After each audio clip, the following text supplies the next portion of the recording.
Selamat datang di serial video pembelajaran PAMSIMAS. Di video ini, kita akan mempelajari perubahan mekanisme penyaluran BLM dengan berpedoman pada juknis penyaluran dana BLM 2020 dan juga juknis pelaksanaan program PAMSIMAS dalam masa pandemi COVID-19.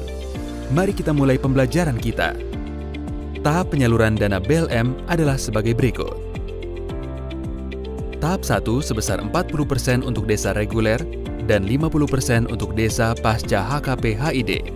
Dokumen yang diajukan adalah BAPPD, Berita Acara Permintaan Pencairan Dana, Salinan atau Kopi Perjanjian Kerjasama atau PKS, Rencana Penggunaan Dana Tahap 1 atau RPD 1, Kwitansi Tahap 1. Tahap 2 sebesar 60% untuk desa reguler dan 50% untuk desa pasca HKP-HID. Dokumen yang diajukan adalah BAPPD, Rencana Penggunaan Dana Tahap 2 atau RPD 2, Laporan Penggunaan Dana atau LPD Tahap 1, Berita Acara Kemajuan Pelaksanaan Kegiatan atau BAKPK, dan Lembar Kerja Pengisian Kemajuan Pelaksanaan Kegiatan dan Biaya.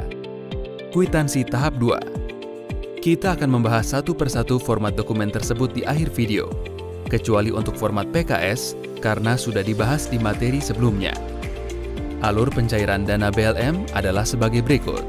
1. KKM dibantu oleh FM menyusun draft dokumen pencairan dana BLM, kemudian dikirim ke ROMS Kabupaten melalui email. 2. ROMS Kabupaten melakukan verifikasi dokumen pencairan dan data SIM untuk melihat apakah sudah diinput sesuai tahapan. Jika sudah benar dan lengkap, draft dokumen dikirim ke ROMS Provinsi. 3. ROMS Provinsi memeriksa kelengkapan dan kebenaran dokumen pencairan serta memverifikasi data SIM apakah sudah diinput sesuai tahapan.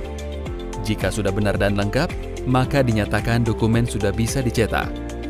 4. KKM mencetak dokumen dan menandatangani sesuai ketentuan dan dikirimkan ke ROMS Kabupaten. 5. ROMS Kabupaten memeriksa kembali dokumen dan menandatangani sesuai ketentuan dan mengirimkan ke ROMS Provinsi. 6. ROMS Provinsi memeriksa kembali kelengkapan dokumen dan kemudian menyampaikan kepada PPK Air Minum. 7.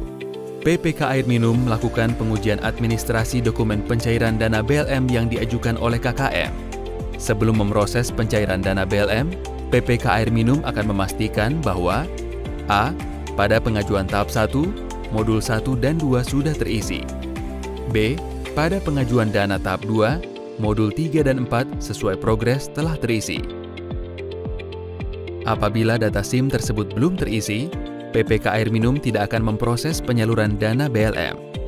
8. PPK Air Minum menerbitkan surat perintah pembayaran atau SPP. 9. PPSPM menerbitkan SPM yang diajukan ke KPPN. 10. KPPN menerbitkan SP2D dan menyalurkan dana ke rekening KKM. Setelah mengetahui mekanisme pencairan dana BLM, mari kita pelajari mekanisme penarikan dana BLM tersebut. 1. Satlak menyusun rencana penarikan dana di bank atau RPDB dan disetujui oleh koordinator KKM. 2. FM dan FS melakukan verifikasi RPDB. 3. DC menandatangani RPDB setelah melakukan verifikasi. 4. Penarikan dana di bank minimal 2 dari 3 orang penandatangan spesimen, kemudian dana diserahkan kepada bendahara Satlak sebagai pemegang kas di KKM. 5. Bendahara melakukan pencatatan atas setiap transaksi yang terjadi dan membuat laporan keuangan setiap akhir bulan, yaitu tanggal 25.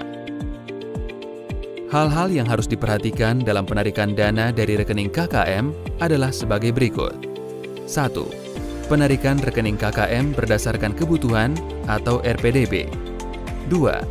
RPDB disusun untuk kebutuhan selama 1 minggu. 3. Cash on hand tidak boleh lebih dari 2 juta selama 5 hari. 4. Pembayaran kepada pihak ketiga lebih dari 10 juta wajib transfer. 5. Proses penarikan dana mengikuti prosedur pencegahan penyebaran COVID-19. Setelah mengetahui mekanisme penarikan dana dari rekening KKM, mari kita pelajari cara pengisian format pencairan dan penarikan dana BLM. Berita acara permintaan pencairan dana atau BAAPD. Referensi dokumen untuk pengisian format ini adalah SK Satker, DIPA BLM, PKS, RPD, LPD, SK Penerima BLM. Hal-hal yang harus diperhatikan dalam pengisian format ini adalah sebagai berikut. Pastikan bahwa isian BAPPD sudah sesuai dengan referensi dokumen yang ada, seperti dalam pengisian nama KKM, nomor rekening KKM, nama rekening, nama bank, nama dan NIP PPK, nomor dan tanggal DIPA, nomor dan tanggal PKS, nilai PKS. Isian rincian penggunaan dana adalah harus sesuai dengan LPD. Untuk nomor 3, data harus sesuai dengan RPD. Rencana penggunaan dana atau RPD merupakan dokumen yang memuat rincian rencana penggunaan dana. Referensi dokumen untuk pengisian format ini adalah RAB, buku material, daftar hadir dan tanda terima insentif, buku penerimaan dan pengeluaran KKM. Cara pengisian dalam tabel RPD adalah kolom 3 diisi volume kebutuhan secara keseluruhan sesuai dengan RAB. Kolom 4 diisi volume realisasi sampai dengan tahap lalu. Jadi untuk RPD 1 nilainya adalah 0. Kolom 5 diisi volume pengajuan saat ini. Kolom 6 diisi total volume yang diajukan yang merupakan penjumlahan dari kolom 4 dan 5. Kolom 9 adalah jumlah yang diajukan saat ini, yaitu merupakan perkalian antara kolom 5 dan kolom 8. Jumlah total dalam kolom 9 merupakan jumlah pengajuan saat ini. Dalam menyusun RPD, pastikan bahwa uraian kegiatan dan juga kebutuhan mengacu dan sesuai dengan RKM dan RAB. LPD atau Laporan Penggunaan Dana merupakan laporan pertanggungjawaban dana yang sudah dicairkan di tahap sebelumnya. Referensi dokumen untuk pengisian format ini adalah pembukuan KKM dan bukti-bukti transaksi. Cara pengisian format adalah kolom 3, jumlah biaya yang dilaporkan sampai dengan LPD lalu. Kolom 4, jumlah biaya yang dilaporkan saat ini. Kolom 5 merupakan penjumlahan dari kolom 3 dan 4. Penggunaan dana APBN adalah jumlah kumulatif biaya dibagi dengan dana yang sudah dicairkan. Hal-hal yang harus diperhatikan dalam pengisian format ini adalah laporan jumlah biaya saat ini harus dilampiri dengan bukti-bukti transaksi yang dapat dipertanggungjawabkan.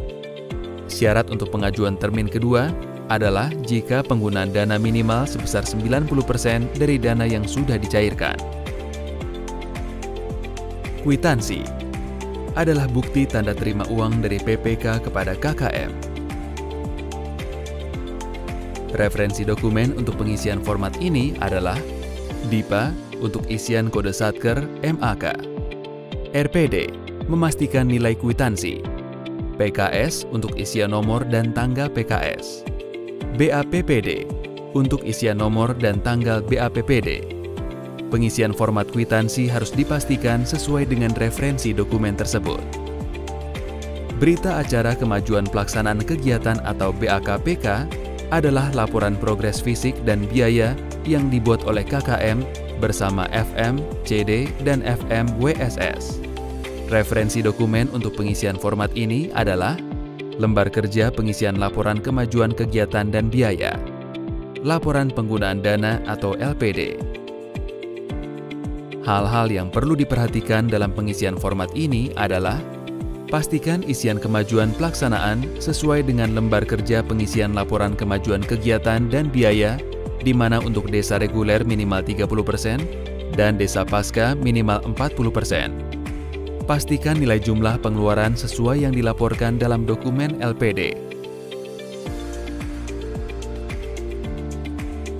Lembar kerja pengisian laporan kemajuan kegiatan dan biaya merupakan uraian kemajuan pelaksanaan kegiatan.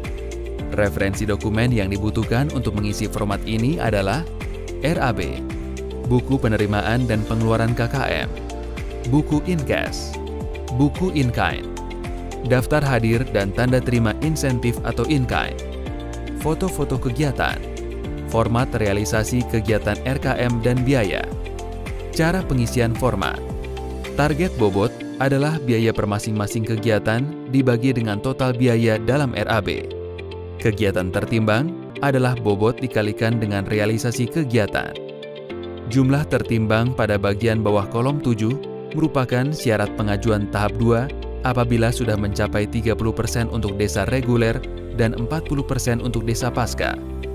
Untuk isian keuangan, data-data yang diambil berdasarkan buku penerimaan dan pengeluaran.